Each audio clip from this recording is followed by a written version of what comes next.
Hello, I'm Mike Morris at the University of Notre Dame, and we want to welcome you to this webinar on artificial intelligence and entrepreneurs who are in poverty and disadvantaged circumstances. Um, the Global Partnership for Poverty and Entrepreneurship is a network of faculty, policy experts, nonprofit leaders, economic development professionals around the world interested in the poverty and entrepreneurship interface. Uh, at our portal, we have a rich wealth of resources on research that's been done on poverty and entrepreneurship, on teaching efforts around the world at the interface, and then some of the exciting community engagement initiatives. I'm going to open up some slides here to set the table, and then we'll get into the panel discussion. Let me just.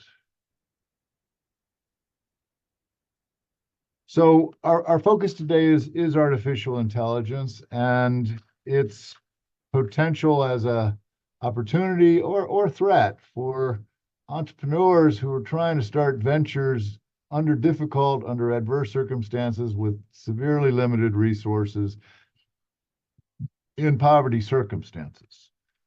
Um, Artificial intelligence is obviously an umbrella term but ultimately the simulation of human intelligence processes by machines, especially computer systems, um, processes that include learning, reasoning, and self-correction. It includes machine learning, deep learning, natural language processing, computer vision, robotics, and more.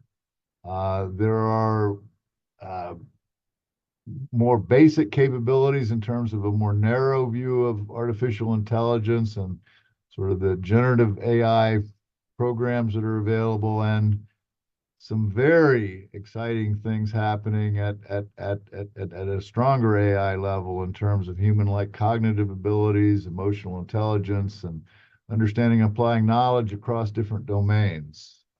There are increasingly, there's a growing volume of AI tools here. I cite three of the more popular, but there are a number of others. Importantly, for the purposes of this conversation, the usefulness, the user friendliness, as it were, of artificial intelligence is such that virtually anybody can use it. There are free versions of AI tools. No hard technical skills are necessary.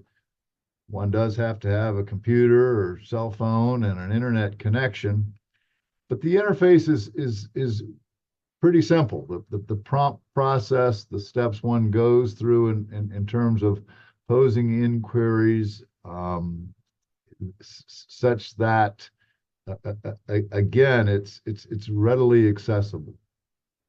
When we think about entrepreneurship, the potential applications of AI are really quite amazing, from the front end of the entrepreneurial process in terms of opportunity recognition and taking basic ideas and enhancing them, enhancing their attractiveness, their profit potential, and business model development, to capturing workflow trends and streamlining business processes, to creating videos and websites, 3D models and graphic displays, uh, creating business simulations, personalizing customer experiences, transforming the whole human resource management function.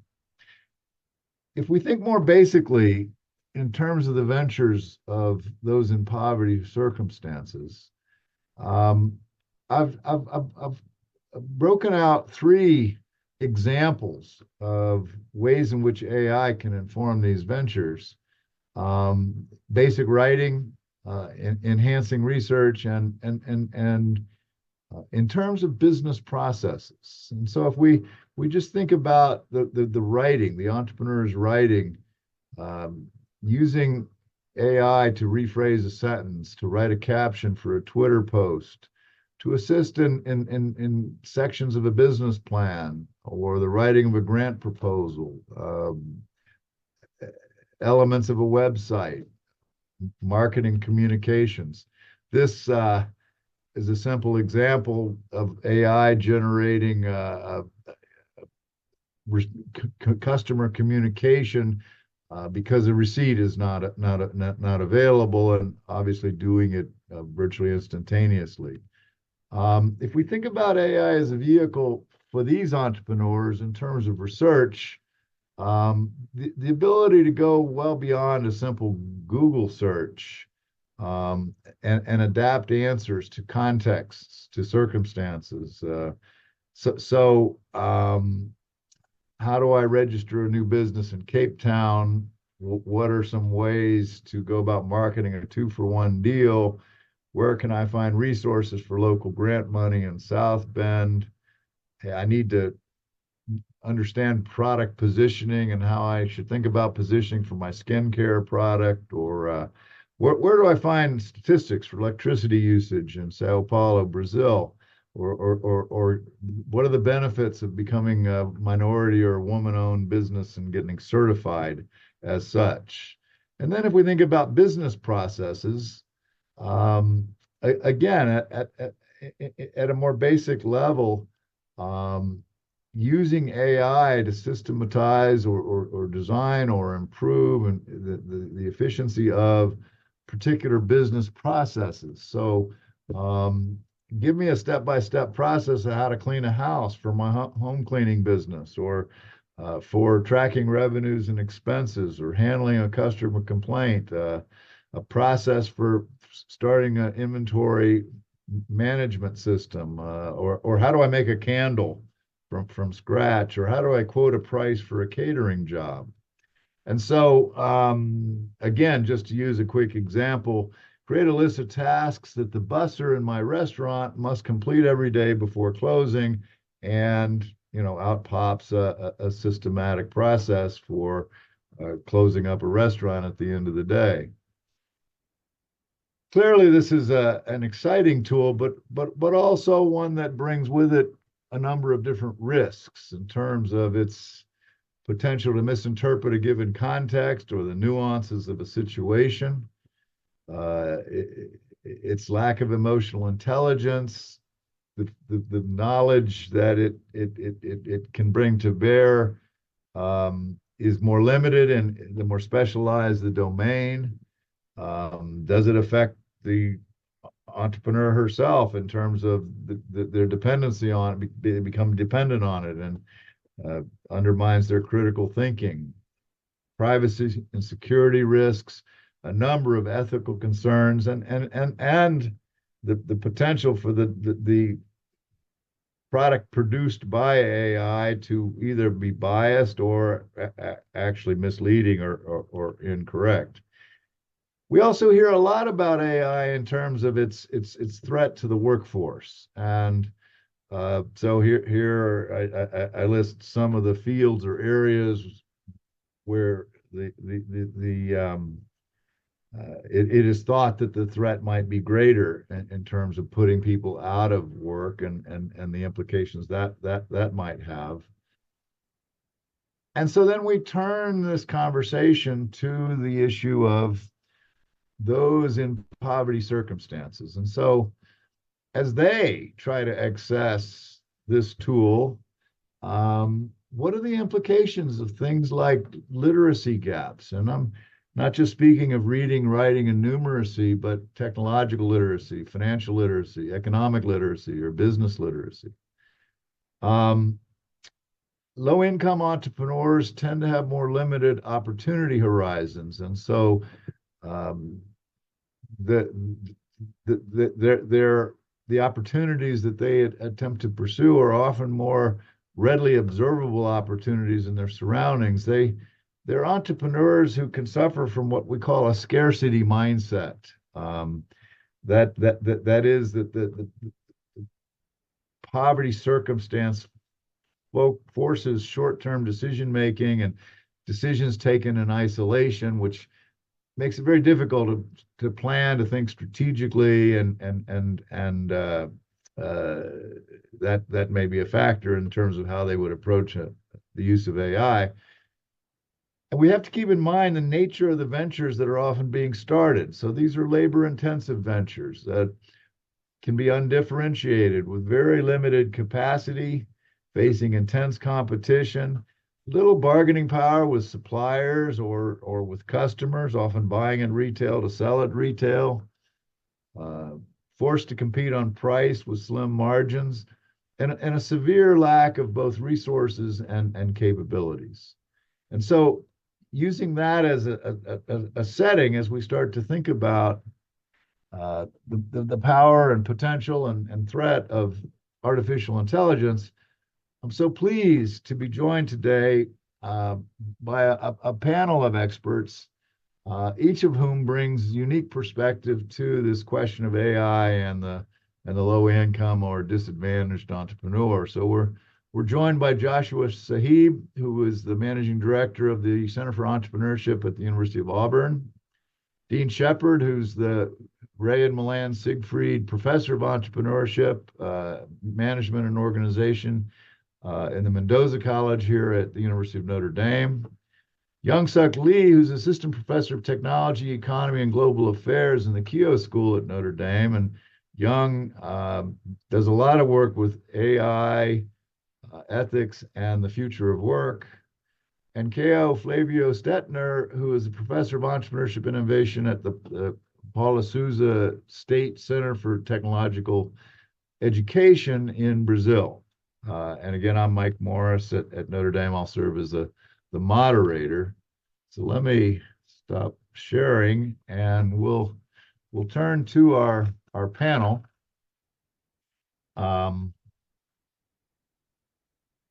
Welcome to all of you, and we're so happy that you're with us today. Let me start off with a little what I just was talking about. Those in poverty conditions do tend to disproportionately start survival kinds of ventures. Hair salons, street vendors, caterers, landscapers, local transport providers, and so forth. These tend to be labor intensive. They tend to be relatively low volume kind of businesses. To what extent do you think AI actually threatens the existence of these kinds of businesses?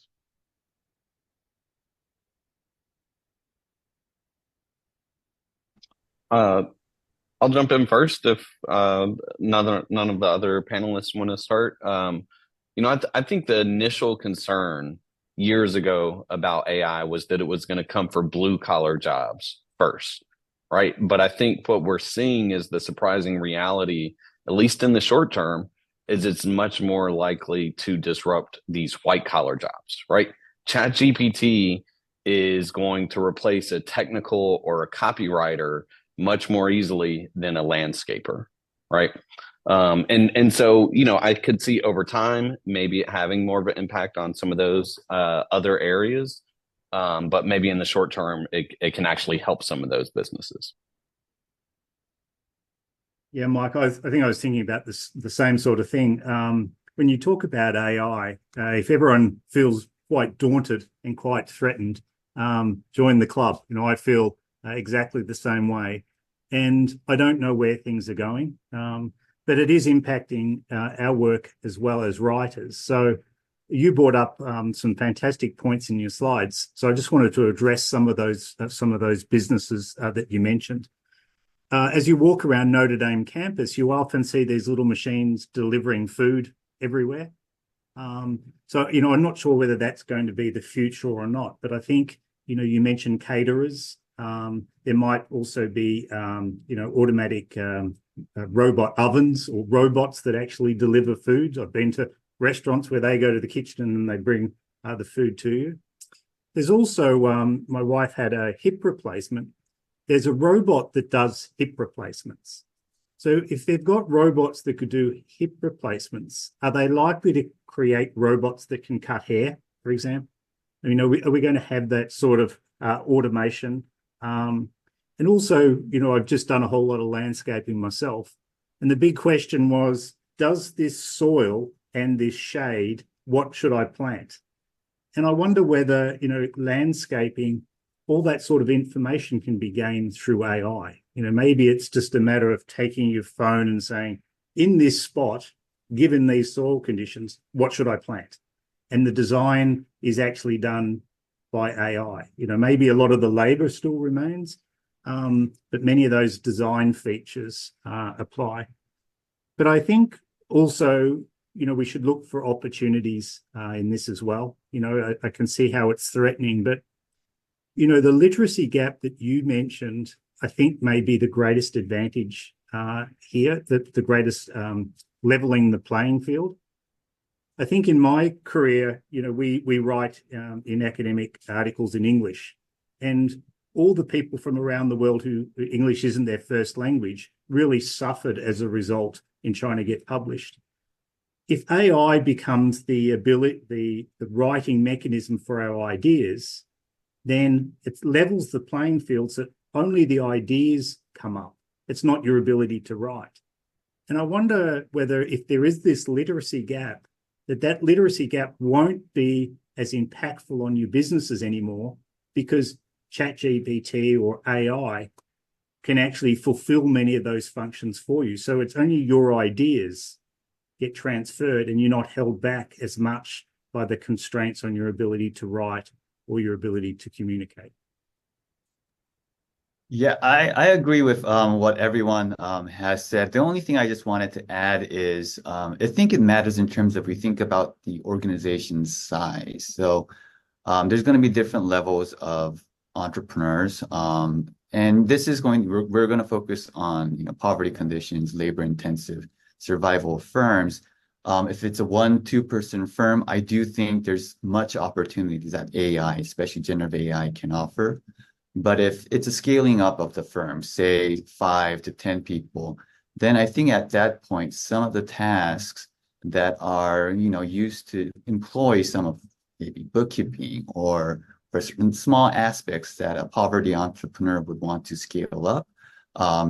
So it will be a plus complementary to the entrepreneur herself, but the employees that entrepreneur would actually hire, I think, would be susceptible to job loss, because this is an even more constrained organization compared to larger organizations. Yeah, thank you for that. Go I ahead. would like to say that I believe that manual and skill jobs, arts and crafts, will not be affected by artificial intelligence at first, especially in third world countries. We have a lot of a labor to use. You have many people to work, but AI can surely improve productivity of this small business.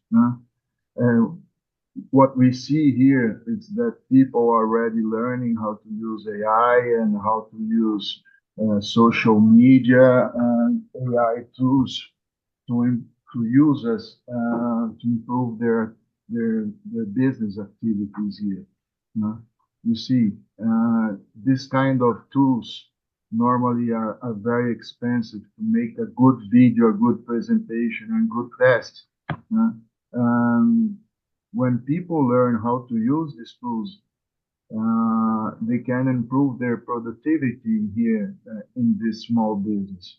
Even it's one person business, one small business with 1, 2, 10 persons. When you learn how to use these AI tools, for sure your productivity will improve a lot. I've seen some cases here in Brazil that small entrepreneurs are using special tools and they're improving their business using AI. But the main business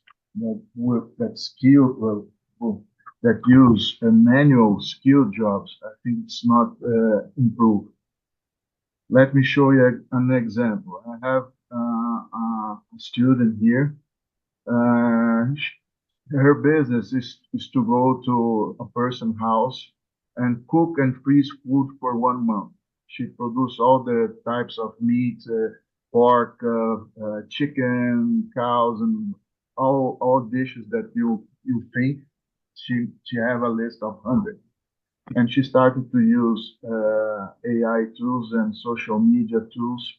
Now it's impossible for you to handle an appointment with her uh, in less than 3 months, and she's one simple cook.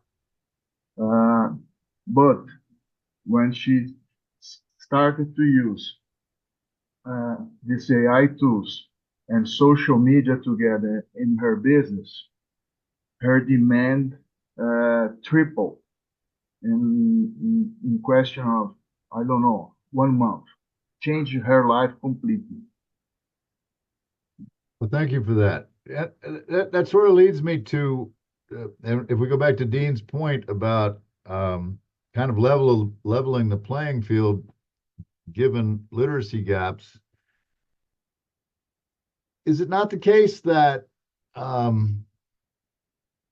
the basic use of AI is tied to prompts and how one refines those prompts as one gets responses from AI, which does raise questions about, at least until I develop a certain level of competency at these prompts, that I could struggle to realize the advantages of AI.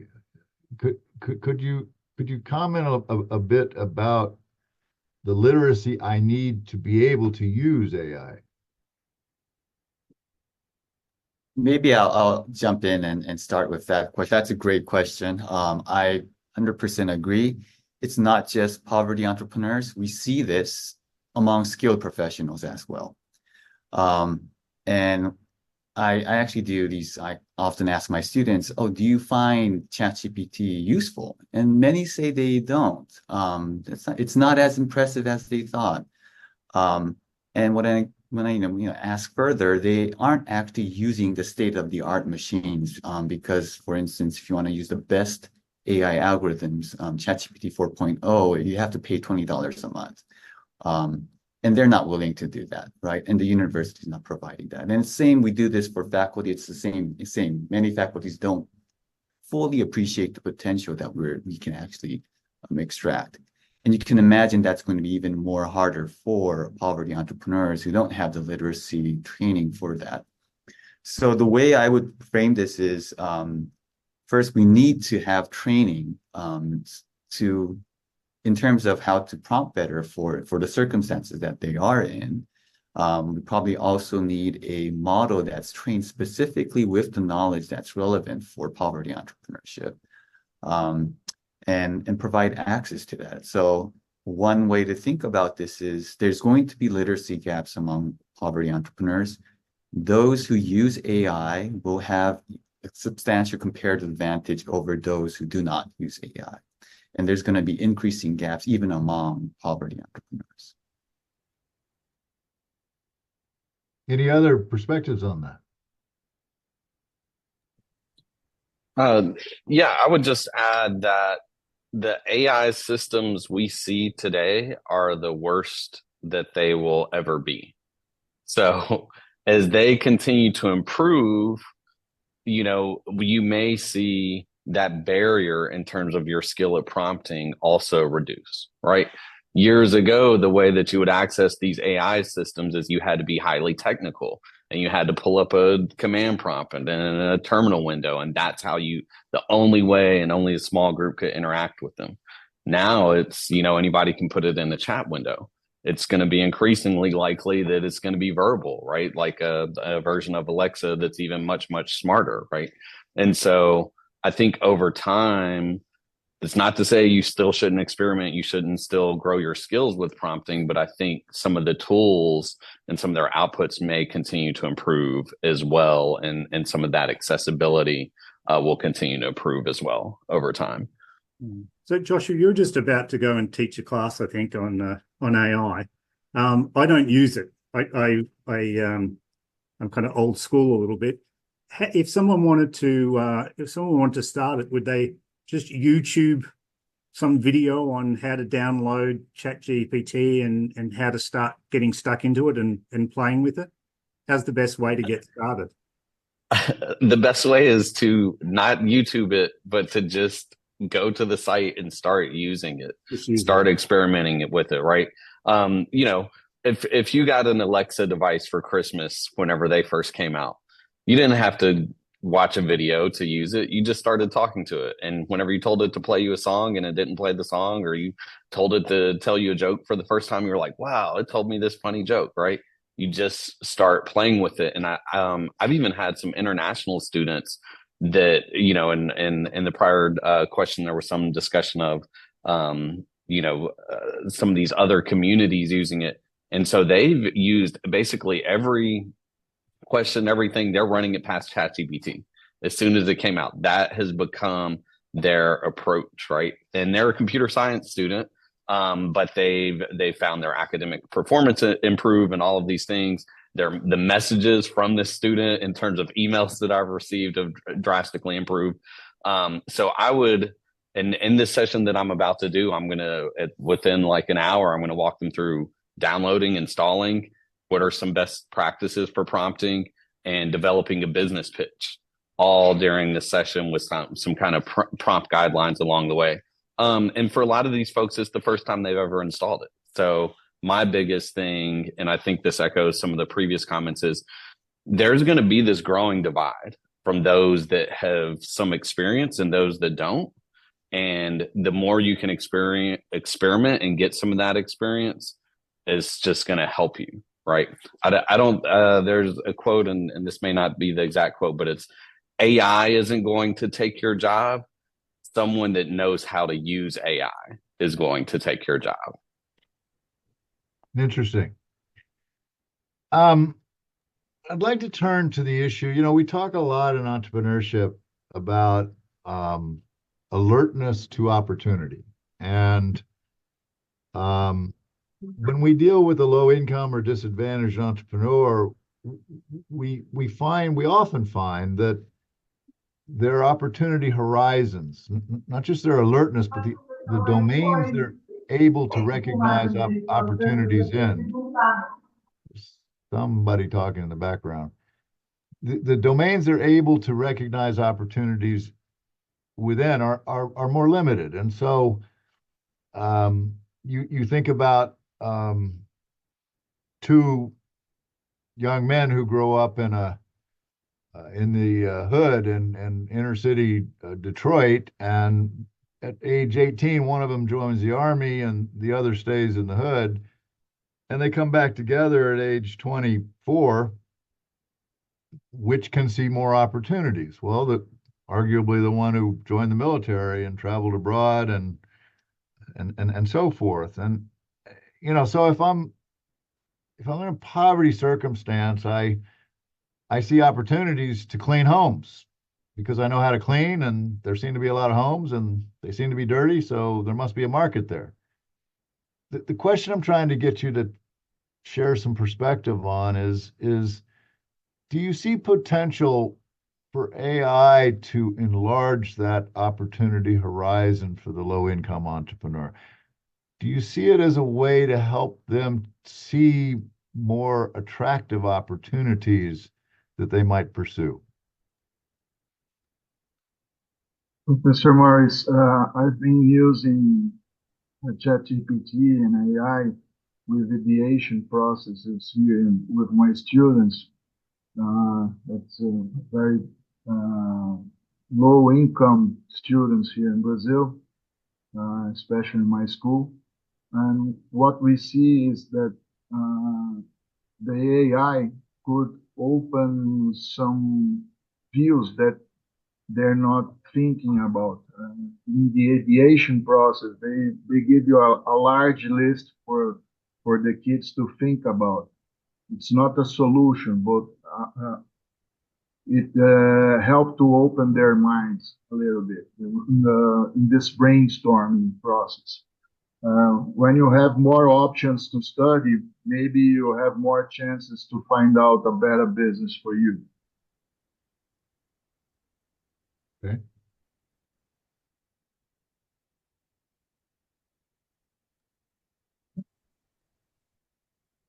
Trying to see if any of the other panelists have a perspective on opportunity. Yeah, I agree. I agree. I think it's a great brainstorming tool.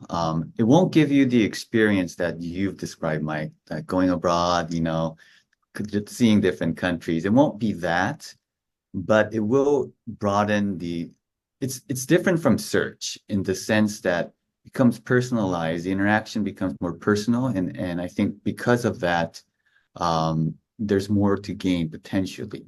It doesn't necessarily mean that it's the best output that one is getting, but the interaction is more natural. It's almost like having a partner where you're brainstorming. I think that's one way, and there's going to be outputs that can be used to broaden one's horizon. The one key area that I think there's a lot of potential is if one is proactive enough, one can gain new skills. It's very easy to learn something new, even in not just coding, but I've heard people say that even in Excel, if you ask something, can you do this in Excel, it will just give you amazing things. And just increasing Excel is much more accessible than say Python or stuff like that. So in that regards, using it as a tool to learn new skills or knowledge, and thereby increasing the opportunity horizon, I think that AI will enable that. Yeah, Mike, I know what you're saying here is because the research says that if an entrepreneur generates a smaller consideration set of opportunities, they don't perform as well as those that have a larger consideration set. So if AI can help you generate more ideas, even though you're only going to pursue one, are you going to be better off, right? You also mentioned about the scarcity mindset, and that is really, because we don't have access to resources, we don't think about the future as far. We're focused very much, very proximal, very, very close by. You wonder, can we use AI to give us greater access to resources? Might be a way to try and alleviate some of the scarcity mindset.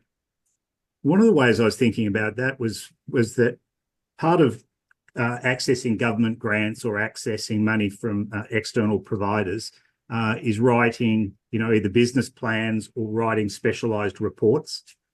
For example, some government department might say, fill out this form. AI could possibly go and find, for your type of business, here are the types of grants that you should be able to apply to, and also be able to help kind of fill in the answers to those particular grant applications. So it's not as difficult. You don't have to conduct a large search. And again, we can get rid of some of that literacy gap by getting AI to help fill in these applications for grants or for loans or for other sorts of investments or crowdfunding or these types of things. So, yeah, we can use information to overcome the limitations of the scarcity mindset, but perhaps we can access some resources that may actually also help alleviate that scarcity mindset and allow us to think a little bit more broadly. Yeah, interesting. Yong, you mentioned brainstorming.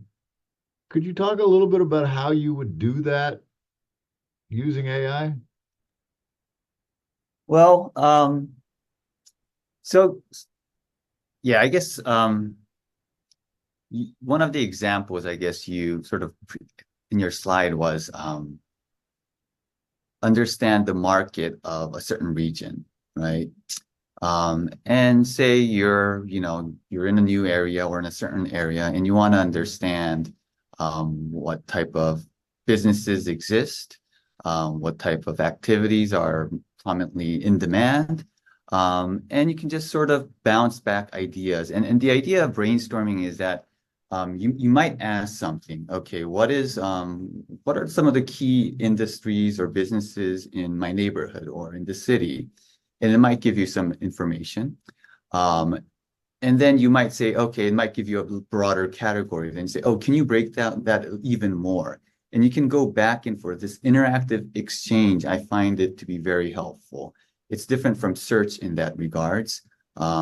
There's one caveat, in which I think we'll get to that, is that you have to be very proactive in making sure that the results are truthful. Sometimes it makes things up. Right, right. This is something I would like to talk about because the AI sometimes hallucinate a lot. Huh? And I always tell my students something that a poorly given order is a poorly followed order. Huh? And another stuff is when you receive the output of the artificial intelligence, you need to audit, to check out the veracity of this answer. You cannot take it for granted. Perhaps the natural language will improve in machines, but nowadays you need to take care without what output you receive from them. No, you can use for brainstorming, all right, wonderful. But when you receive the answers, you need to check it out if they are true. You need to be a good manager in the Taylor sense of management uh, to, in order to see if everything is correct.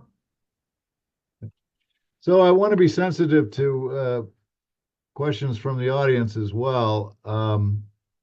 We had a question about training, all these trainings that are available to effectively write prompts.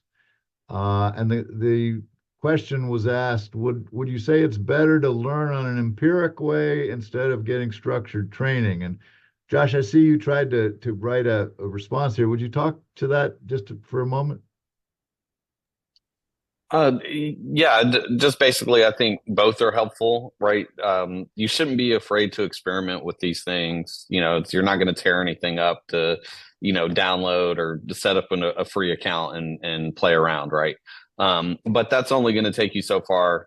Some additional training, some additional feedback, some additional plugins, right? There's, I think if you're on the pro account of ChatGPT, there's a plugin called Prompt Perfect that will rewrite your prompt to make your prompt stronger, and then resend the prompt through, right? So there are some additional things you can do, but that shouldn't be a barrier. If you are telling yourself, oh, I don't have enough training, I haven't watched enough YouTube videos, I can't set up an account yet, I think you're doing a disservice to yourself.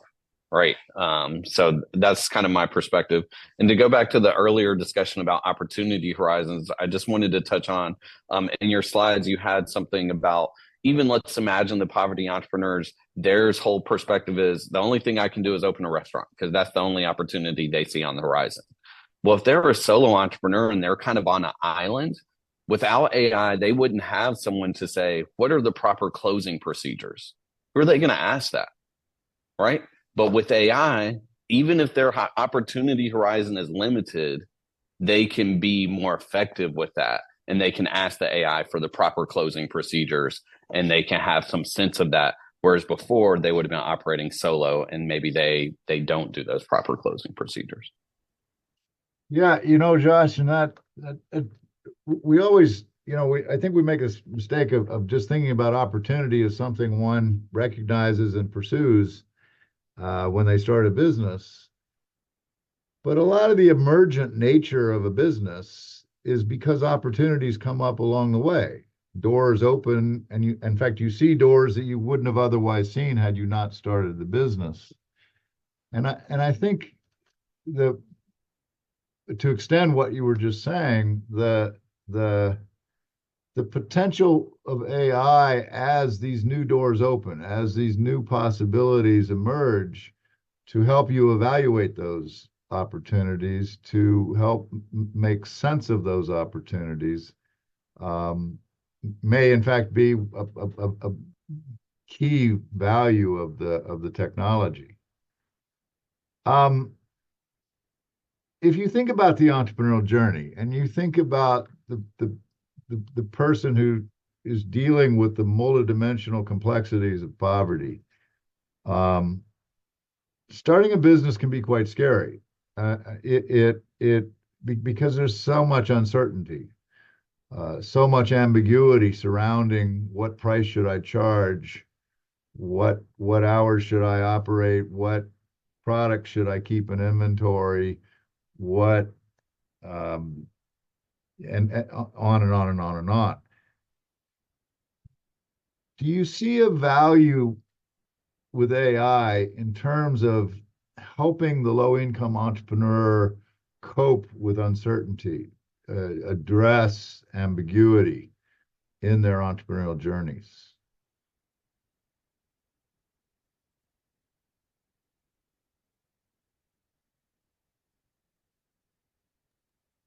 Mike, in some ways, I think we may have answered this a little bit in that in this way, the uncertainty is associated with a lack of knowledge or lack of access to knowledge. And if AI can provide that information, like, I don't know how to close my restaurant, now I know how to close my restaurant, to a certain extent, that reduces a lot of the doubt you might have that you have access to that knowledge. And hopefully that will reduce some of the anxiety. Okay. I'm going to go to another question from the audience. What's your suggestion to help students and small entrepreneurs analyze and assess and value Gen AI output before they put it to use? So this was a question we're going to come to, but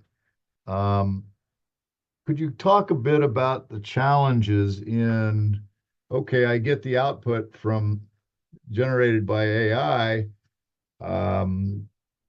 The tendency may be to just wholesale assume it's right, it's factual, and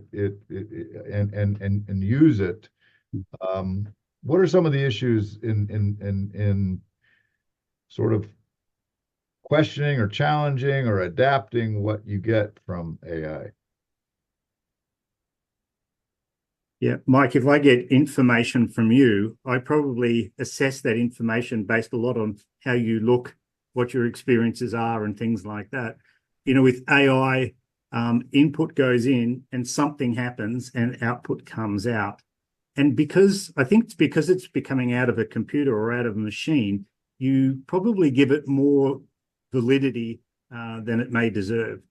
And I think there's plenty of research there to say, it's the old garbage in, garbage out, that some of the input is biased against racial minorities and women, and also has other components of bias that are built into it.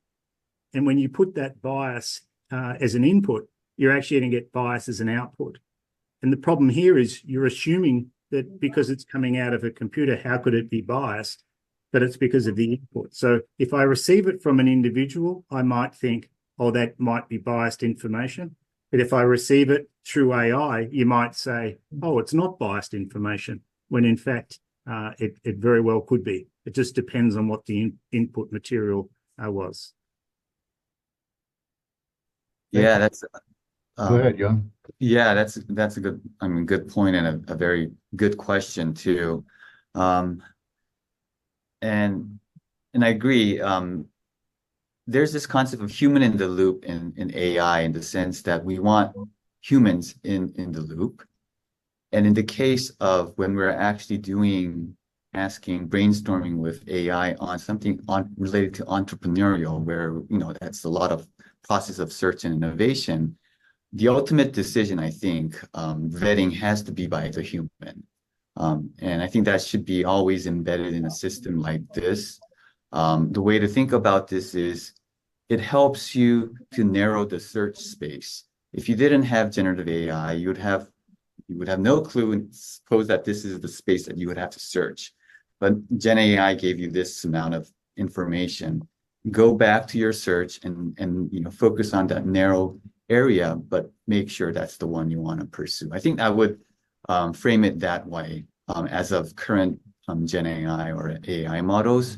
But if there is an AI that's trained on data, experiences of entrepreneurs, that would be a different story. That would be like, oh, now I know who I'm talking with. I would have more faith in the output. So I think it will depend on what type of system develops over the time. Professor Young, I agree with you because I've seen this happen in law classes here at my school. Because we have very complex regulations about taxes and companies here in Brazil, and they change a lot and very fast.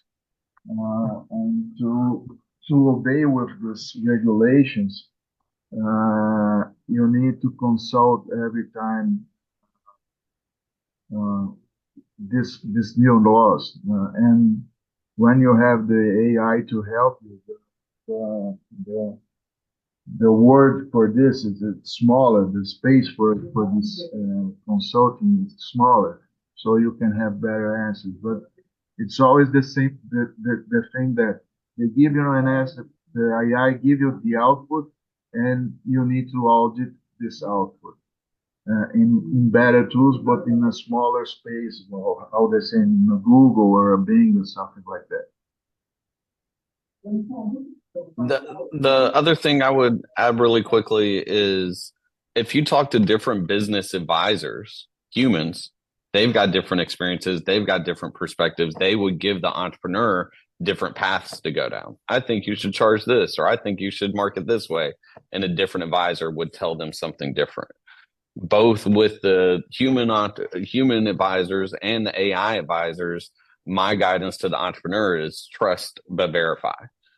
Right? They've got some general guidance, but you've got to kind of do a little bit of your own searching, follow a little bit, pair that with your own passion and heart, and find the proper direction.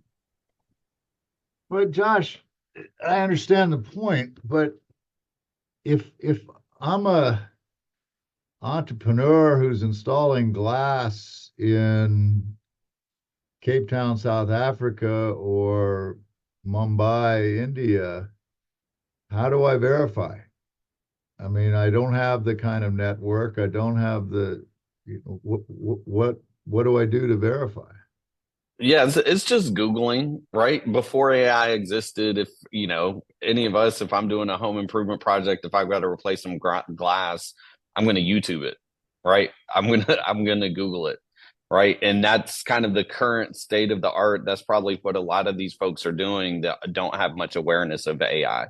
So I'm just saying, because this new tool is in your tool belt, don't get rid of your old tools as well. Right. And I think that was Professor Young's point as well. Right. It's kind of giving you a more narrow search space. Okay. The AI is saying I need to install the glass this way. Right. So you've got some additional terms and additional things that you can kind of hook onto. And now, instead of searching broadly about how to install glass, and it's telling you how to do it for house windows versus automobiles, you now have some terminology in a smaller search space that you can verify from.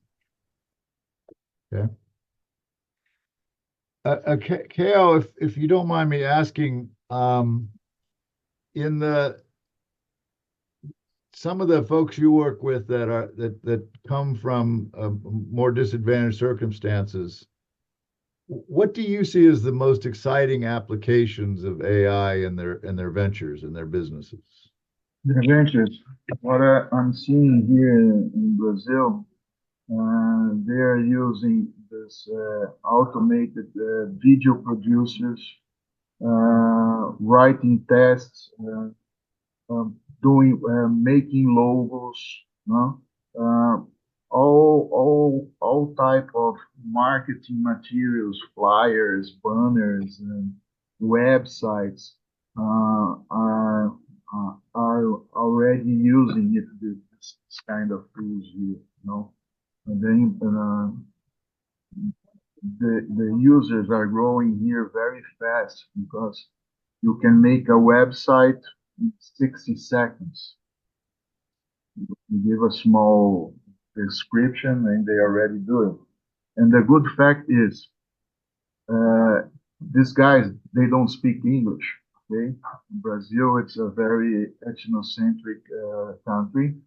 We have only 5% of the people here are able to speak English, from 220 million.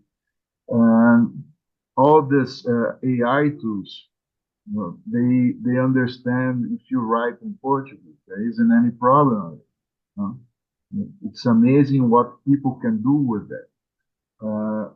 They're probably doing things that were before were only available to big and rich companies. Now they are available to the poor, and some of them are cheap, or some of them are really free for now. Perhaps in the future they will need to pay something, but you already have people here that are making use of these tools to sell their work to other entrepreneurs. So if you need a logo, if you need something, a flyer, they made it on the artificial intelligence and sell it for a small amount of money. Another thing that people are already using it, it's Excel spreadsheets, Excel or Google spreadsheet with a co-pilot with a ChatGPT inside, so they are able to improve their spreadsheets here at all. What I see in not that small companies, but small companies here, they use of bots to answer social media, something that's already increasing by millions, because you can speed up and scale up your clients' answers in such fast way that they are able to attend more clients in a less time. This is what I'm perceiving here in Brazil. Young, what do you see as some of the more exciting applications when we talk about the disadvantaged entrepreneur? Well, I mean, I think Carlo actually gave a very good, I mean, he has the firsthand experience, and it's just amazing to hear that they're actually, doing it. And it's just reminded me that these entrepreneurs are the one experimenting with it, and they're going to come up with the best ideas. Just some areas that I think, just given how the potentials of this is it's amazing in terms of content creation right now, even with video. And I think there's opportunities not just for marketing, but maybe that as a part of their business. And one now can think about if one has an idea and wanted to develop an app and put it up on iPhone's App Store or Google's Play Store, Android app. One could do that without pretty much knowledge of coding. And there's been examples of one creating games, just using generative AI, have an idea of a type of game. One can even think about, so I think what would be great would be they can move their poverty entrepreneur. We always think of them as a very labor intensive physical type of job. We can move them on the App Store, for instance. A small app, maybe it could be profitable, maybe not, but I think people can experiment with that. That would be a very interesting transition in the poverty entrepreneur space. That's very interesting. Adine, Priscilla asked the question, it's a pretty wide open question, but what research opportunities exist for AI and poverty entrepreneurship? Yeah, I think it's interesting that as we do research, we're not allowed to use AI, but we can do research on AI, but we're not allowed to actually use AI in our research, which is interesting. Yeah, I think on the research questions, I think everything that everyone's been speaking about here is very exciting for entrepreneurship researchers. And we haven't seen that much of it. I mean, I know, Mike, you do a lot on the poverty scarcity mindset, but I don't think we've seen enough on what Carlo and Yong were just talking about. I think there are just so many research opportunities to do work in this area. Any other thoughts in terms of I can think of a lot of research questions that to me, looking at efficiency and effectiveness of processes in these organizations, because they are often accused of being inefficient, in part because of their lack of equipment or lack of technology. But um, I think there are some very interesting questions there. Um, I think the point that Dean made earlier, if we look at the ability to actually access resources, that raises a number of intriguing research questions, especially if we tie in things like the Entrepreneurs Network. So I don't know if others have ideas here in terms of research possibilities, but what's surprising to me is the relative scarcity of published research at this interface. Mike, the only thing I'd add there is, we do a lot of research on crowdfunding, and I could imagine that, AI could be very useful along the lines that Carlo was talking about, in being able to kind of create these crowdfunding pictures, whether AI creates a video or a sketch or a pitch deck or something like that. So it may actually kind of open up the crowd to be able to fund certain projects. Yeah, yeah. Interesting. Josh, there's an interesting question here.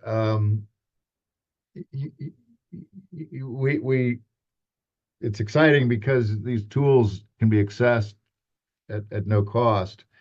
But the question is, in your opinion, what will happen if the public gen AI takes up advertising revenue, like Google did to run its servers and services? Any thoughts on that?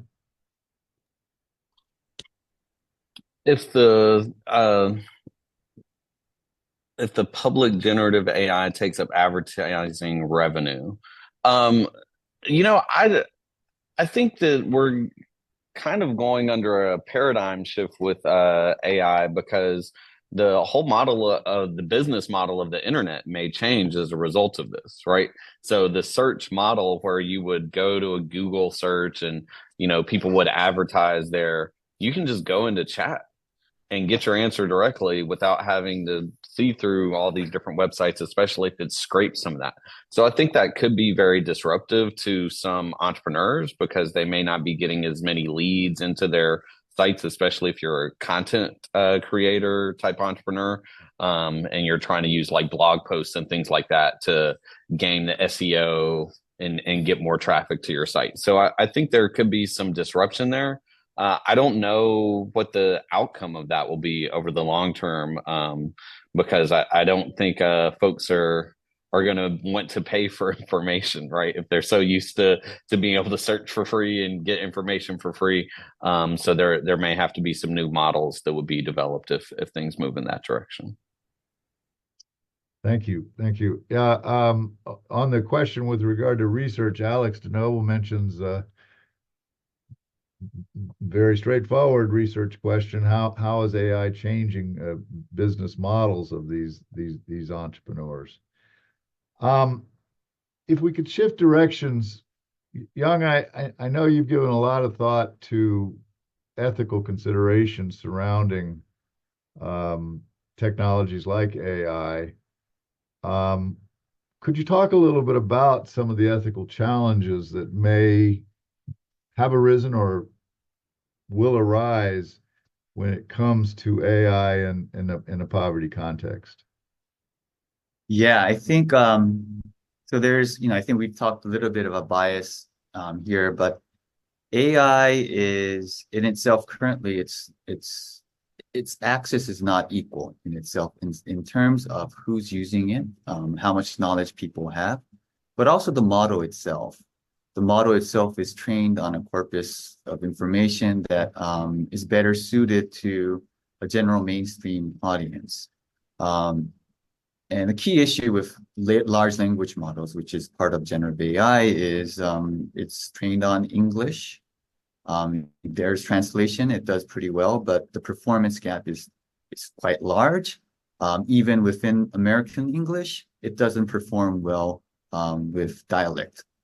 English. And minorities, especially if we have speech to text, and if someone is using speech to text, it won't understand it as well as someone from a very traditional American speaking dialect.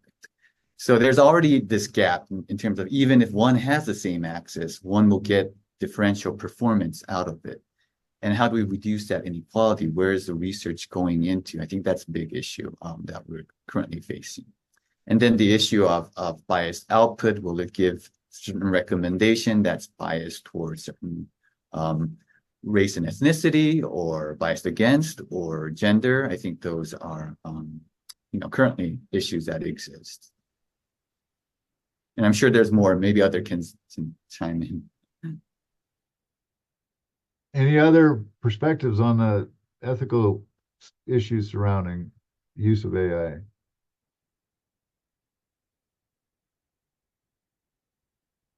I take it not. As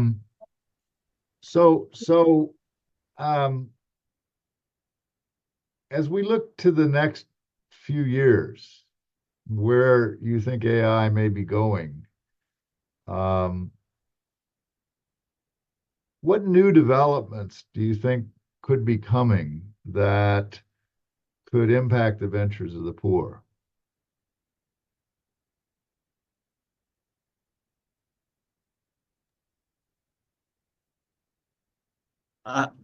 I feel, if I jump in again, maybe I'll just be brief and let others. I think it's the multimodality aspect, which is basically, it used to be, text, but we're dramatically moving away from text, and it's at a very fast pace. It's text to text, text to speech, speech to text, speech to video, and that reduces a lot of the barriers that can exist, especially for a poverty entrepreneur, in terms of skills, literacy, etc. And if you think ahead, and I like to think about AI a lot, so in the near future, I think the models will be, on average, as knowledgeable as a human being. And frankly, I do believe it will be superhuman in just maybe a decade or so. And there's going to be a host of other ethical issues if we're in that realm. But when we have that, if you think of a poverty, in positive sense, the way I'll put it is that it's like you'll have access to Mike Morris 24 hours all day long. You can just ask any question throughout, whatever business process or business problem, someone who has very high level of expertise in it. And it's like having a consultant, an expert right next to you. And I think that would create a lot of opportunities. Interesting. I agree with you, Professor. But thinking about Earth, our planet, we probably will need to give access to 8 billion people here for everybody has a good use in it. Now we have a chat GPT-4, it's $20 a month. For a Brazilian medium class, it's a quite high investment. So perhaps we will not have this accessibility for everybody. We need to think ways to give access to low income entrepreneurs and low income people at average, worldwide. Then we will see education and all type of process improve by themselves in an exponential way. Okay. Thank you. So go ahead, Josh. Yeah, I think over the short term, some things that I'm really excited about are much larger context windows. So basically, the amount of information that AI can store in its memory is currently on the order of maybe a couple dozen pages, right? Some of the new Google Gemini models are able to store, say, thousands of pages with perfect recall. So you can imagine, Mike, you've had a long history of publications and research and all of this.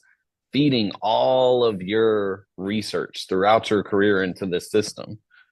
And instead of the AI looking at all this other information that is read throughout the internet, it's only looking at your own corpus of research. And the ability to recall that article that you wrote 15 years ago and what was it about and what were the key themes, it can do it like that, right? And so I think that larger context window is going to be something that's pretty exciting. Also, increased speed, because some of the gap in terms of time, and I think to Professor Young, your point, all these multimodalities, but especially you couple those with increased speed, so you're not having to wait so long for it to kind of think about it and write it out. It's going to feel much more natural. And I do think we're moving towards kind of a more personalized, hey, play the role of a helpful kindergarten teacher.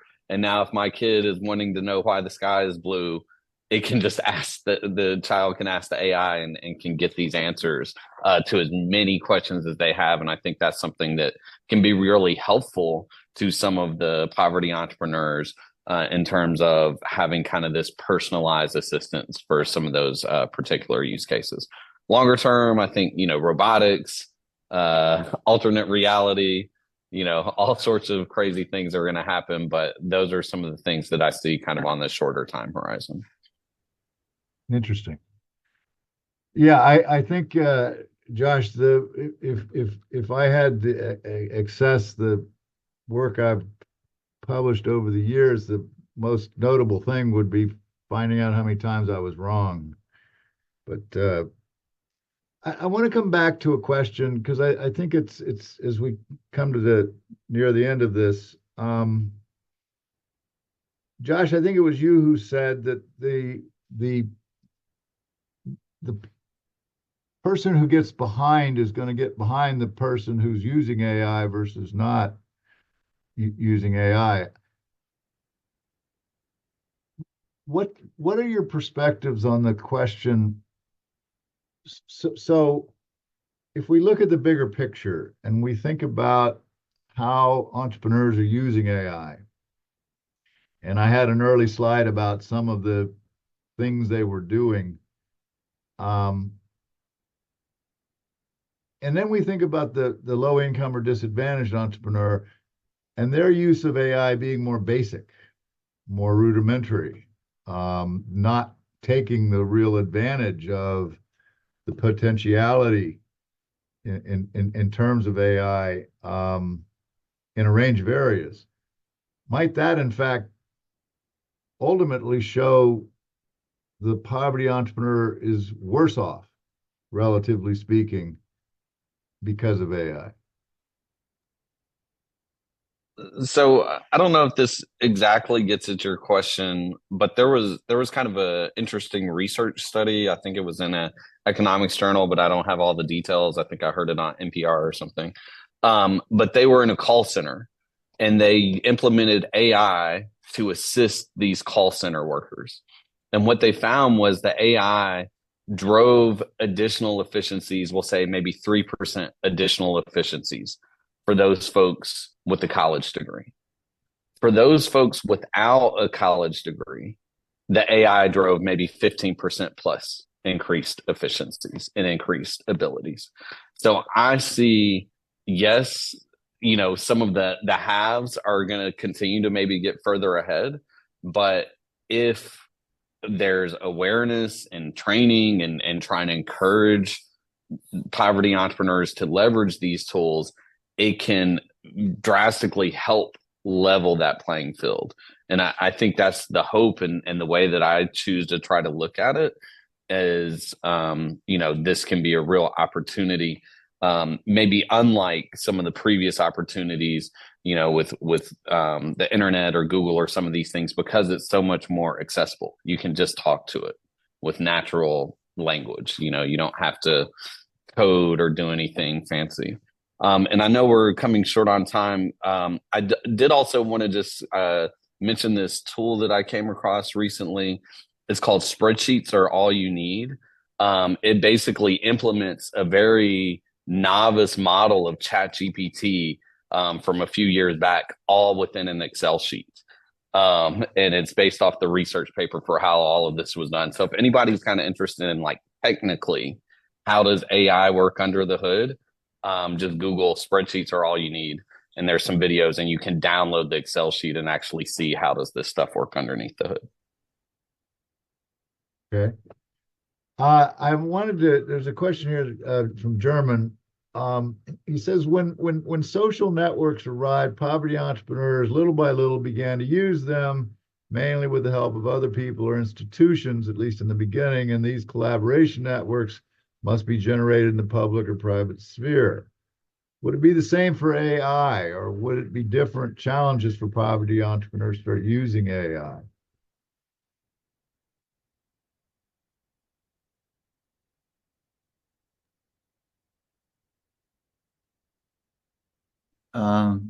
If I share my thoughts, I think it's I hope I'm understanding it correctly, but there and it's related to the question that we just discussed before is there a gap? So there is this research that shows that AI has a leveling effect. It creates productivity improvements among workers in the same occupation for low-skilled, low-performance workers. So there's that leveling effect. But if you move to the entrepreneurship space, where there are a lot of the task is different, that is, you're actually searching, trying to explore, understand, seize on opportunities. I find that it could be different, and that the gap could actually increase, like Mike, that you just pointed out, that if you are more, able to use this in a productive way rather than a rudimentary way, the benefits will accrue more. And I think it gets to this point about public. I don't know the social media content well, but that's why I think that there needs to be some types of public education or training so that we can actually help people, in the poverty entrepreneurship space to actually make better use of AI as it continuously develops. So that's how I would connect to the question that was just raised. Yeah, there was a interesting early point in the chat about the need for a bot that would assist poverty entrepreneurs in terms of the use of AI.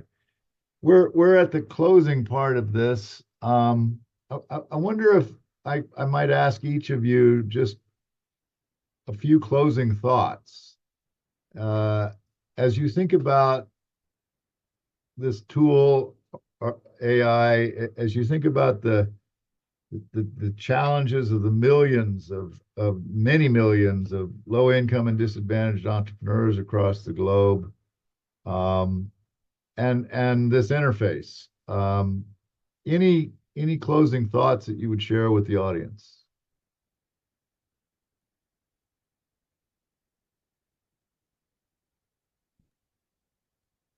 Mike, I think all I would say is, if you feel daunted, you should be. It's quite a daunting thing. And I think Joshua's recommendation to me was a good one, was just go there and start experimenting with it. It's just like any entrepreneur, when you want to learn something and you're uncertain about it, just learn through trial and error. And it seems like a very low cost way to experiment with it and become more and more accustomed to it. So that would be my closing thoughts. Thank you, Dean. Kale? It will be the first start. It's always a little bit scary, but it's an easy way. When you start using it, you come along with that, and for sure you will improve your productivity. And as always in business, you need to be better than the others. So if you start early, you will gain speed and time before your competitors. So just start it, just do it. Go the extra mile and try it for yourself. Thank you. Young? Yeah, I second what's all been said. One should experiment with this. I think we're still at a very early stage. We don't know what will happen with the technology, but also with regulation. And I think that's something to be aware of, especially for poverty entrepreneurs, low educated entrepreneurs. If there's sudden regulation and then you don't want to be caught in lawsuits or get fined. And I think some type of regulation will eventually emerge, especially when you create new content, copyrights. One needs to be mindful of what will be happening regarding to that.